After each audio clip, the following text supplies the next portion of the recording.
this is Adam with Hamilton County Soil and Water Conservation District, and today we're going to be talking about live stakes.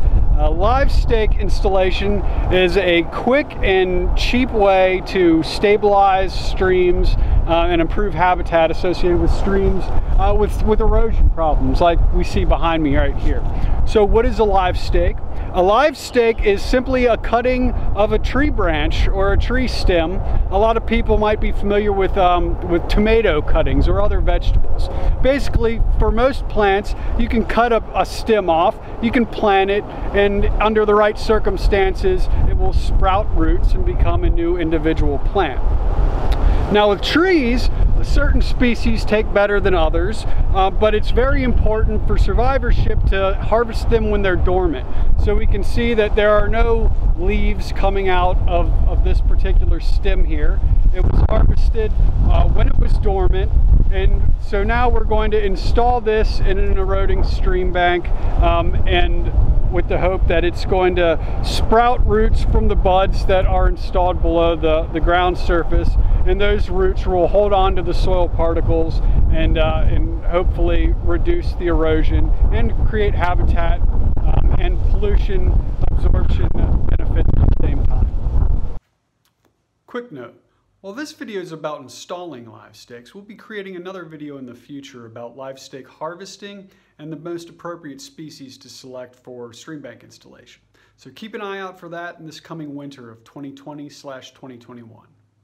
So when do you install live stakes? Like I said, we need to harvest them when they're dormant, right? So harvesting takes place in the winter or towards the end of the winter, and the earlier into spring that you can install these, the better. So you need to get these in to wake up from dormancy in the bank. So if you have, for example, cooler space, you might be able to harvest them dormant, store them away until later in the spring, and then install them at a later date so they wake up in the bank. But you want to get them installed as soon as possible because they need the longest time in the wet season to be in the ground as possible to ensure survivorship. So now we need to talk about where and how to install a live stake, and for that I think we need to get a little closer to the stream bank. All right, before we move into the bank area over there to describe where and how to install a live stake, I want to talk a little bit about the tools that you're going to need. So basically, to install the live stake into the bank, in some of them you might be able to just push them in if you're real lucky. And when you do that, that's going to be really quick work, and it's going to go really easily. But in a lot of banks, you're going to need to create a pilot hole. And so a lot of times you're going to need some sort of device to make the pilot hole. You might be able to get a drill with a really long bit, but depending on the size of the live stake, the diameter of the live stake, you're going to have to come up with a different tool because it's really important to have a tight fit. You don't want a loose fitting live stake sitting in the hole. You don't want any air pockets in there because that's going to adversely affect the survivorship of your live stakes. A concrete form stake that you could buy at your local hardware store for about $3. And this might be appropriate for something like this, something with a little bit bigger diameter than the actual stake here. And so you're gonna need a mallet to pound it in. You know, a heavy 3-4 pound mallet's gonna be best to get these large stakes in. Now for more intermediate size live stakes, we find that your typical rebar is a good size fit for that. And what we have here, this is actually a concrete form tie that we've cut in half, but really you can just be creative. Find anything thin that you can kind of poke holes. And this we refer to as a whip. Now the bigger your live stake, the thicker it is, the better it's going to be. The faster it's going to establish, the higher survivorship you're going to get. But these whips are good, and they're really fast and easy to install just by punching them in and pushing them into the pilot holes. A normal trench spade can work in a bind, and in that case you're just gonna kind of shove it in and pull it back out, you know, leaving just enough of a crack to put it in, right? So we can slide this into that crack, and it needs to go in more than that. We'll talk about that there. But then you just kind of kick it around on each side of it to keep it secured in there real well. So let's move into the stream bank now and talk about more specifics about where on the bank to install it and some techniques. Another consideration that you need to make right before you install these is that live stakes, you should soak the bottom for 1 to 7 days prior to installation. So you can stick them in a 5-gallon bucket. You can, if you are sure that they're not going to wash away, you can set them in the stream for a few days beforehand. But you really want to get the bottom 1/3 of the live stake to get a good soak.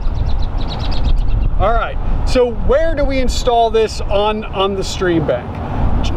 Rule of thumb, you want to get it as low as you can, as low as it can be established, right? So the first thing you can do is kind of look at existing vegetation and find the lowest point that anything can be established. Now, in a bank here that's already been eroded, you know, you're not going to see much established because all this is recently sloughed off. But if I look downstream a bit there, I can see that there's some vegetation existing right around here at what I might call the bank full elevation. And so we really want to stabilize what I'm going to call the toe of the slope. You see how it gets to be a kind of a vertical steep angle here? Well, what we want is we want any future erosion that happens to do this and make it a more gentle angle as opposed to doing this and continuing to erode away the bank. So the most important place to stabilize is at the toe of your bank. So we're going to start installing right here.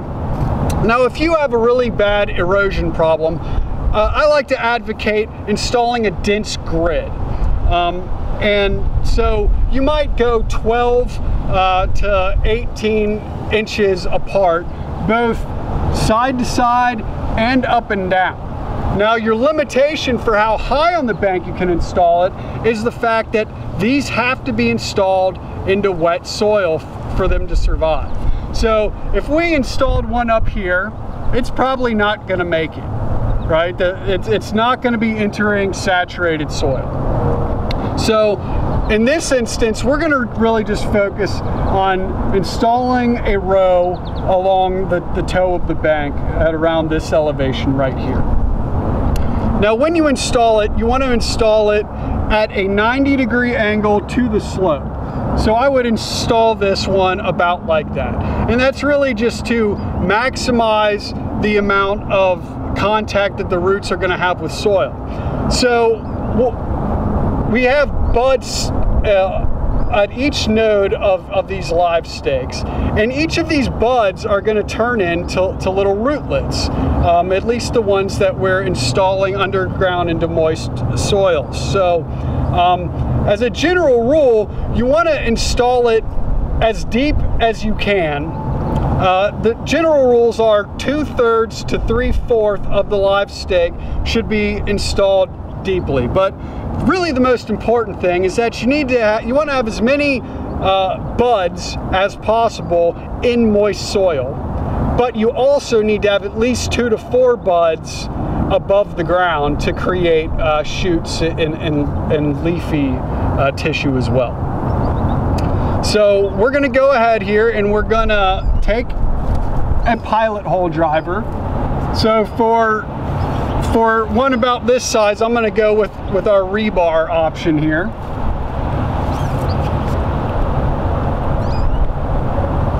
And I'm just going to pound it in.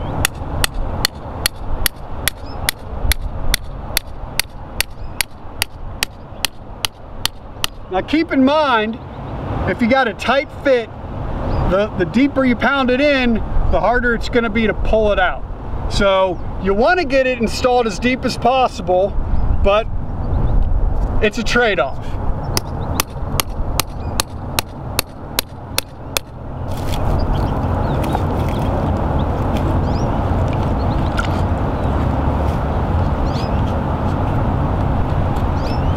All right, that wasn't too bad.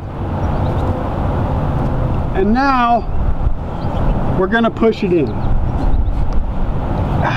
And this is when you really want to take your time to get it in there real tight. The farther the better. And when you're done, take the time to tamp the soil back down around the live stick.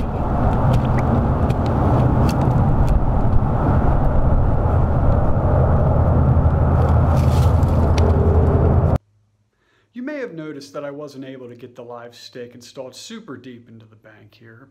I certainly didn't achieve the rule of thumb that I mentioned earlier about 2/3 of the live stake being inserted into the ground.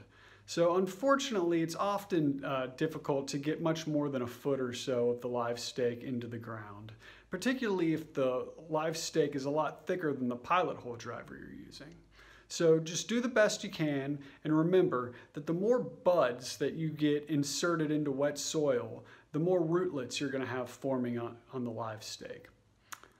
On a related note, while it is critical to have at least 2 to 4 buds extending out of the ground to turn into leaf material in the future, if you have too much of the live stake sticking out of the ground, it can provide some leverage to have the live stake be washed away during high flow events. So this is particularly a concern if you weren't able to install the live stake as deeply into the bank as you might have liked. So in this event, consider trimming the live stake back a bit after installation. So for your larger stakes like this, the best tool that I've found for driving pilot holes are concrete formed stakes like this. It's good to get long ones, and the thing about concrete formed stakes, they have all these little holes in them, and so it can often be really hard to pull it back out of the hole when you pound it in really far and it's a tight fit. So you might want to consider putting some sort of a wire or nail through there, something to help you pull it back out once it's in. But here we go.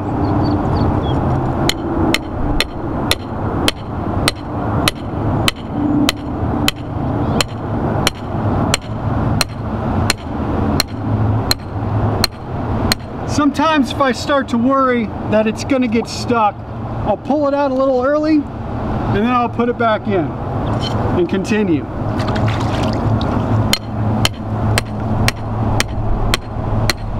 Maybe repeat that a few times.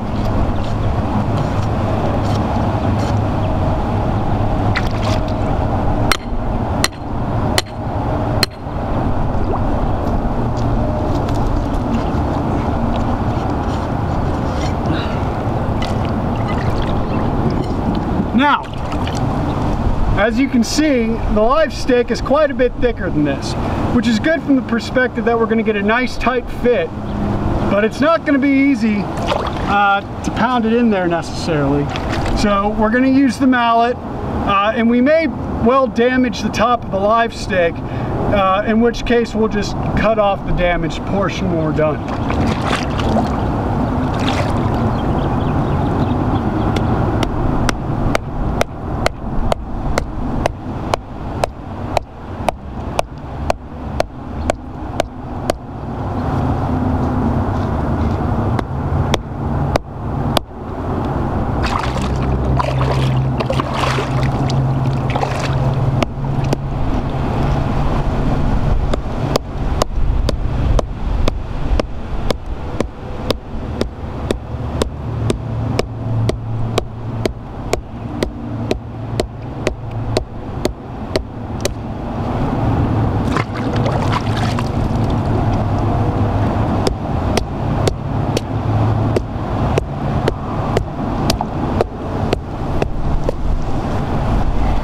And there you have it. You know, a row of these spread about 18 inches across right here might do a world of good for stabilizing this in the future, as well as creating future habitat in the stream as well.